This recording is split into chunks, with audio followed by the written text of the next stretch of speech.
Varicose veins కి సరైన చికిత్స కోసం సంప్రదించండి ఎవిస్ హాస్పిటల్.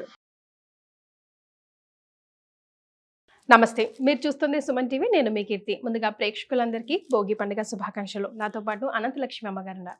నమస్తే అమ్మా. నమస్తే అమ్మా, అందరికీ భోగి శుభాకాంక్షలు అమ్మా. మీకు కూడా అమ్మా. అమ్మ, మీకు ఏం గుర్తొస్తుందమ్మా భోగి అనగానే? మీరు ఎలా సెలబ్రేట్ చేసుకునేవారు? అమ్మ, మాకు ఉత్తరావడం అసలు భోగి ఏమిటి, అంతకు ముందు నుంచి నెల రోజుల నుంచి పండగే మాకు. ఎలా? స్కూల్లో చదువుకునే రోజుల్లో ఆ పరీక్షలు ఉండేవి, హాఫ్ ఇయర్లీ ఎగ్జామినేషన్స్ ఉండేవి. కరెక్ట్. ధనుర్మాసం మొదలయ్యేది. రోజు తెల్లారుజామున లేవడం, ఆవు పేడ కోసం ఎదురు చూడడం. ఆవు ఎప్పుడు పేడ అంటే తాజా పేడతో చేయాలిగా, ఎదురు చూడడం. వేడిగా ఉన్నటువంటి ఆవు పేడ తీసుకొచ్చి చక్కగా దాంతో గొబ్బెమ్మలు చేయడం. ఆ రాత్రే బ్రహ్మాండంగా ముగ్గులు వేయడం. సాయంకాలం 6:30 అలా ముగ్గు వేయడం మొదలు పెడితే రాత్రి 10, 10:30, 11 అయ్యేది. ఈ మూల నుంచి ఆ మూలకి దాంట్లో గొబ్బెమ్మలు పెట్టడం. ఈ సీజన్ లోనే కదమ్మా ముగ్గులకి ప్రాధాన్యత ఎక్కువ. పెద్ద పెద్ద ముగ్గులు వేస్తాం. చుక్కల ముగ్గులే వేయాలమ్మా. ముగ్గుల్లో రంగులు ఏదో సరదాగా వేస్తున్నాం కానీ రంగవల్లికలు అంటే రంగులు వేయాలని ఏం లేదు. రంగులు వేయకూడదు అసలు. రంగులది కాదు, చుక్కలు పెట్టి చుక్కలు కలుపుకుంటూ వేయాల్సిన ముగ్గులు. అందుకే సైన్స్ ఉందా, బ్యాక్గ్రౌండ్? అయ్యో బోర్డు ఉందమ్మా, ఎందుకు లేకపోయింది? ఆ చుక్కలు ఏమిటి, ఆకాశంలో ఉండే నక్షత్రాలే ఈ చుక్కలు. వాటిని కలిపేటటువంటి తీర్లే మనకి తెలియడానికి, దాని ఆకాశంలో ఉండే నక్షత్రాల యొక్క గమనము, వాటి తాలూకు వ్యవహారము తెలియడానికి కింద ముగ్గులు వేసుకోవడం, వాటిని కలుపుకునేటటువంటి తీరు. ముగ్గుల పేర్లు ఎంత బాగుంటాయో తెలుసా అమ్మా? మారేడు దళం కార్తీక మాసంలో తరచుగా వేస్తాం. పద్మం, అష్టదళ పద్మం. తర్వాత ఈ ఋతువు అంతా వేసేటటువంటివన్నీ విష్ణువు, ధనుర్మాసం అంతా విష్ణువుకి సంబంధించింది కదా. విష్ణు అవతారాల గురించి ఉంటాయి. ఒక కాదు, ఒక ముగ్గు పేరు చేప ముగ్గు. ఒక ముగ్గు పేరు ఆకారంలో ఉంటుంది. అట చేప ఇలా మొప్పలతో ఇలా ఎగురుతున్నట్టు ఉంటుంది అనమాట. అది గీతలతో వేసే ముగ్గు. అలాగే తాబేలు ముగ్గు చాలా బాగుంటుంది.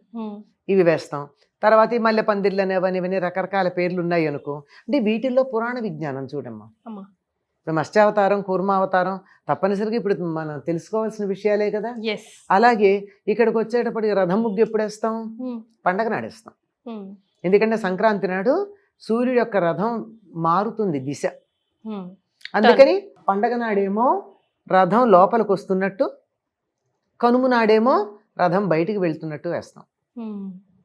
తర్వాత అంతకు ముందు రోజు ఏం చేస్తాము? వైకుంఠ వాకిళ్ళు అని ఒక దుష్ట సమాసం అనుకో, స్వర్గద్వారాలు అనాలన్నమాట. స్వర్గద్వారాలు వేస్తాం ముందు రోజు, రెండు రోజులు. ఒక రోజేమో భోగికి ముందు రోజు ఏం వేస్తాం? ఇలా గడులుగా ఉండి ఒక గడిలోంచి ఒక గడిలోంచి గడి ఇలా స్క్వేర్స్ వస్తాయి. ఇవన్నీ మధ్యలో ఇవి ఉండవు, తలుపులు ఉండవు, అలా ఉంటాయి.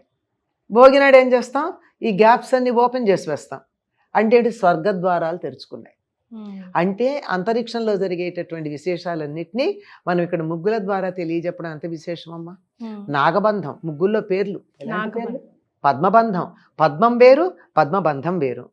నాగబంధం, ఇలాంటివన్నీ ఏమిటంటే ఎన్నో ఆధ్యాత్మిక విశేషాలు, పౌరాణిక విశేషాలు, అంతరిక్షంలో జరిగేటటువంటి విన్యాసాల తాలూకు విశేషాలు, ఇవన్నీ మనకి ముగ్గుల్లో తెలుస్తాయి. ఒకవేళ పురాణం మర్చిపోయినా ఇది చూస్తే మనకు ఇవన్నీ గుర్తొచ్చేస్తాయి. ఇవాళ రథం ముగ్గు వెయ్యాలి అంటే ఎందుకు వెయ్యాలి అని చిన్నపిల్లలు అడుగుతారు. దానికోసమన్నా చెప్తారు కదా, ఇవాళ సూర్యుడి రథం యొక్క దిశ మారుతుంది అని. దాంతో దక్షిణాయనం వెళ్ళి ఉత్తరాయణం వస్తుందని అర్థమవుతుంది. ఇట్లా అనేకమైనటువంటి విషయాలలో మన సంప్రదాయాన్ని ముడేసి పెట్టారు. ఒకటి మర్చిపోయినా ఒక దాంట్లోంచి, ఒకదాన్ని వదిలేస్తే ఇంకో దాంట్లోంచి అన్న మనకి విషయం తెలియడానికి. సో మనం తప్పకుండా భోగి పండుగ రోజు చేయాల్సిన పనులు ఏంటమ్మా? అంటే భోగి పళ్ళు అవి పోసుకుంటూ ఉంటాం కదా, దానికి ఏముంది సైన్స్? అసలు ఎందుకు చేయాలి? అసలు భోగి పండుగ నాడు తెల్లవారుజామున రాగి కాగులో నీళ్లు కాచుకుని వేడి నీళ్ళ స్నానం చేయాలి. పూర్వం రాగే ఉండేవి. పైగా ఆ రోజు బాగా నువ్వుల నూనె రాచుకుని ఒంటికి లోపలికి ఇంకేదాకా, ఆ పైన నువ్వుల పిండితో ఒళ్ళు రుద్దుకుని తలకి కూడా బాగా నూనె పెట్టుకుని, ఎంత పెట్టుకోవాలమ్మా నువ్వుల నూనె? కళ్ళల్లోకి నూనె దిగాలి, అది లెక్క.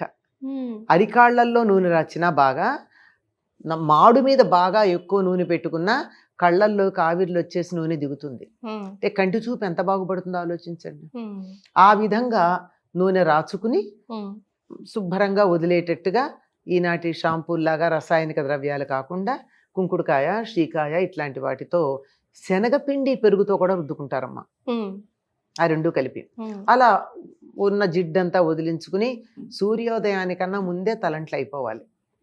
ఇది కంపల్సరీ కదమ్మా, కంపల్సరీ. First rule. మొట్టమొదట ఈ రోజే కొత్త బట్టలు కట్టుకుంటారు, ఈ రోజే చక్కగా పిండి వంటలు చేసుకుంటారు, ఈ రోజే భోగి పళ్ళు పోసుకుంటారు. ఎందుకంటే ఇది ధనుర్మాసం చివరి రోజు అయిపోయింది కదా. ధనుర్మాసం మర్నాడేమవుతోంది, మకర సంక్రమణమై మకర మాసం మొదలవుతుంది. కనుక ధనుర్మాసం చివరి రోజున గోదాదేవి రంగనాథుడిని వివాహం చేసుకుంది గనక ఆనాడు భోగి, ఆవిడకి అది భోగం, అందుకని భోగి. ఈ రోజు పిండి వంటలు అంటే ముఖ్యంగా బియ్యం పిండి వంటలు చేస్తాం కదా, అరిసెలు, కొత్త బియ్యం వస్తాయి కదమ్మా, కొత్త బియ్యం కొత్త బెల్లం వస్తాయి, నువ్వుల పంట వచ్చేసి ఉంటుంది. ఇంకా అపరాలు రావు, ఏవి కందులు, పెసలు, మినుగులు లాంటివి రావు. ఉడికే మనం వాటివి పచ్చివి తెచ్చుకుని తంపటేసుకు తినడమే తప్ప పూర్తిగా రావు కదా. అంచేత ఈ నువ్వులు వచ్చేస్తాయి. కనుక బియ్యము, నువ్వులు, బెల్లముతో కలిపినటువంటి పిండి వంటలంతా చేసుకుంటాం. అరిసెలు, నువ్వులద్ది, అలాగే జంతికలు. ఇవి 6 నెలలు ఉంటాయమ్మా తాజాగా, కొత్త బియ్యం కదా, ఆ బియ్యంలో జిగురు ఉంటుంది, దాంతో చేసిన 6 నెలలు నిలవ ఉంటాయి. అంటే అన్నిట్లో కూడా నువ్వులను యాడ్ చేస్తున్నాం ఇప్పుడు మీరు చెప్పిన దానికి ఏదైనా రీజన్ ఉంటుందమ్మా? మకర రాశిలో ప్రవేశిస్తున్నాడు కదా, మకరానికి అధిపతి శని, మకర రాశికి శనికి సంబంధించినటువంటి తృప్తి కలగాలి. అందుకనే శనిని తృప్తిపరచడం కోసం తెల్లవారుదామున నువ్వుల నూనె రాచుకుంటాం. పైకేమో శనికి తృప్తి అని చెప్తాము, కానీ వాస్తవానికి ఏమిటంటే శీతాకాలం వెళ్ళిపోయింది, వేసంకాలం వస్తోంది. సరిగ్గా ఈ ఋతువు ఎలా ఉంటుందంటే పొద్దున 7:30, 8 దాకా మంచుపడి చలిగా ఉంటుంది. 8:30, 9 అయ్యేటప్పుడు చుర్రుమని ఎండ కాల్చేస్తుంది. ఈ సమయంలో ఒళ్ళు పగులుతుంది. శీతాకాలంలో కానీ ఇప్పుడు బాగా పగులుతుంది ఒళ్ళు, ఆ ఒళ్ళు పగులుతుంది, చర్మం పగులుతుంది. అలాగే లోపల మనకు కనపడవు కానీ రక్తనాళాలు అవి కూడా ఇబ్బంది పడుతూనే ఉంటాయి. ఇది కనపడుతుంది, అవి కనపడవు. వాటన్నిటికీ ఉపశమనం కలగాలి అంటే నువ్వుల నూనె మర్దనం మించి ఇంకోట్లేదు. అందుకని శుభం అని చెప్తారు, శనిపోతుంది అని చెప్తారు. శనిపోతుందంటే ఆరోగ్యం వస్తుందని అర్థం. మన వాళ్ళు ఏం చెప్పినా శారీరక మానసిక ఆరోగ్యాల గురించి చెప్పేవి ఉంటాయి తప్ప వేరేవి కాదు. కనుక పైగా తప్పనిసరిగా ఇప్పుడు నువ్వుల పంట కూడా ఇంటికి వస్తుంది. మామూలుగా నువ్వులు నేను నీకు ఇస్తే నువ్వు తీసుకోరు కూడా, శనికి సంబంధించిందని. అందుకని ఇవాళ నువ్వులు పంచుకోవడం చాలా గొప్పగా చెప్తారు. అదే బెల్లంతోనో దేంతోనో కలిపి నువ్వుల ఉండలు. అదే మనకి మహారాష్ట్ర అయితే తప్పనిసరిగా నువ్వులు ఉండలు పంచుతారు. నువ్వులు తప్పనిసరి. మొత్తం చెప్పిన స్టోరీ వింటుంటే ఈ 3 days కూడా భోగి కానీ, సంక్రాంతి కానీ, కనుమ కానీ, కనుము కానీ తండ్రి కొడుకుల్ని అంటే సూర్యుడిని, శనిశ్చరుని సాటిస్ఫై చేసే దిశగానే మన కార్యక్రమాలన్నీ, మన పండగలన్నీ ఈ 3 days కి సంబంధించి ముఖ్యంగా ఏదో ఉంది అనిపిస్తుంది. ఏమంటారు? అంటే అమ్మా ఉంది అంటే అసలు యముడు, యమున, శని వీళ్ళందరూ సూర్యుడి యొక్క సంతానమే. అందుకే యమునలో స్నానం చేస్తే యమబాధలు ఉండవంటారు. అలాగే భగినీహస్త భోజనం కూడా దాని నుంచి వచ్చినటువంటిదే. శని కూడా వాళ్ళ నాన్నలాగా మంచి డిసిప్లినేరియన్, క్రమశిక్షణ పెట్టేటటువంటి వాడు. పైగా అక్కడి నుంచి ఉత్తర దిక్కుకు బయలుదేరుతున్నాడు కొడుకు దగ్గరికి వచ్చేటప్పటికి. కొడుకు ఆధిపత్యం కలిగినటువంటి మకర రాశిలోకి వచ్చేటప్పటికి సూర్యుడు ఉత్తర దిశకి బయలుదేరుతూ ఉన్నాడు. అంటే ఇక్కడ అర్థం చేసుకోవాల్సింది ఏంటంటే కొడుకుల దగ్గరికి వెళ్ళాక తల్లిదండ్రులకి ఉత్తరగతులు ఉండాలి, అధోగతి ఉండకూడదు. అర్థమైంది కదా, అధోగతి రాకుండా ఉండాలి అని చెప్పి అట్లా ఉంటుంది. మరి భోగిపళ్ళకు కూడా చాలా ఒక శాస్త్రీయమైన అంశమే ఉందమ్మా ఇందులో. మనం వేడుకగా ఆర్భాటంగా చేస్తున్నాం కానీ దానిలో ఉన్న రహస్యం మర్చిపోతున్నాం. ఇనప పాత్రలో, కొల పాత్రలు ఉండే పూర్వం అడ్డ, కొంచెం, సోల, ఇప్పుడు అవి లేవు మనకి. అన్నిటినీ కొలుస్తున్నాం కిలోల్లోనే. అప్పుడు పాత్రలు ఉండేవి ధాన్యం కొలవడానికి, అటువంటి పెద్ద ఉండేవి. అడ్డ సాధారణంగా కొంచెం నిండా పట్టలేం కానీ పెద్ద బరువు ఉంటుందని అడ్డ సుమారుగా 5 కిలోలు ఉంటుంది, ఎంతో నాకు ఐడియా ఉంటుంది. దాంట్లో రేగిపళ్ళు వేసి, ఈ సీజన్ లో విరివిగా వస్తుంది, రేగిపళ్ళు వేసి రాగి నాణ్యం ఒకటి వేసి కాస్త శనగలో ధాన్యమో పువ్వులో వేసి అవన్నీ కలిపి దిష్టి తీస్తారు. ఇది ప్రధానం. ఇప్పుడు రాగి వెయ్యాలి కానీ రూపాయలు వెయ్యాలని కాదు లెక్క, రాగి ప్రధానం. ఇప్పుడు మనం చిల్లర పైసలు ఏమీ ఇయ్యక్కర్లా, ఉమ్, మన దగ్గర చిల్లర అంటే రాగి రూపాయి నాణెం నికెల్దే వేసేసి. ఉంటుంది. అవును. అంచేత రాగి ఉంగరాలు, రాగి చిన్నదేదో ఒక వస్తువు ఇంట్లో ఉంటుంది కదా రాగిది, ఉమ్, అటువంటిది ఇనప పాత్రలో వేసి ఉమ్, దాంట్లో రేగిపళ్ళు పోస్తే అప్పుడు కలిగేటటువంటి ఒక మంచి విద్యుత్ శక్తి లాంటి శక్తి ఒకటి వస్తుందిట. ఉమ్, అది ఒక సంవత్సరం పాటు కలిగినటువంటి దృష్టి దోషాన్ని పోగొడుతుంది. తల చుట్టూతా ఇట్లా తిప్పితే పిల్లలకి. పిల్లలకి. ఉమ్, పిల్లలంటే తల్లిదండ్రులు బాగున్నంత కాలం వయసుతో సంబంధం లేకుండా పిల్లలే. ఉమ్. అందరికీ పోస్తారమ్మా పెద్దలు, ఓ, పెద్దవాళ్ళు కన్న అయినటువంటి. పిల్లలకి అట్లా కాదు. అలా ఏం లేదమ్మా, ఓ, చంటి పిల్లలకి ప్రధానం, ప్రధానం. పెద్ద పిల్లలకు కూడా పోస్తారు. ఉమ్, అయితే వీళ్ళు రారు, కూర్చోరు, ఇష్టపడరు కనుక ఉమ్, వాళ్ళ వెంటపడి కాస్త నక్షత్రాలన్నా వేయించుకోమని వేస్తూ ఉంటారు, కానీ నిజానికి చేయాల్సింది అట్లా. ఎస్. ఇప్పుడు వరకు అయితే మీ జనరేషన్లో, మా జనరేషన్లో, ఇప్పుడు నెక్స్ట్ జనరేషన్లో అసలు తెలియట్లా, అసలు ఆ విలేజ్ అట్మాస్ఫియరే పోయింది. సో పిల్లలు అట్లీస్ట్ ఖచ్చితంగా ఇదైనా చేయండి రా నాయనా అని చెప్పుకోవడానికి. తెల్లారుజామున లెమ్మని చెప్పండి అమ్మ, అదొకటే చాలా కష్టమైనటువంటి పని. అందులో ఈ సీజన్లో అమ్మ. అదే కదా గమ్మత్తు ఏంటంటే, పొద్దెక్కిన కొద్దీ బద్ధకం వస్తుంది. ఉమ్, మీరే కావాలంటే గమనించండి, ఉమ్, 4:30కి లేచి చూడండి, ఒక్క నిమిషం చలి అనిపిస్తుంది, లేస్తే అసలు తర్వాత ఉండదు. మరే. 5ంటికి లేవండి, ఇంకో 10 నిమిషాలు పడుకుందాం అనిపిస్తుంది. 7 గంటలకి లేస్తే లేవాలని అనిపించదు.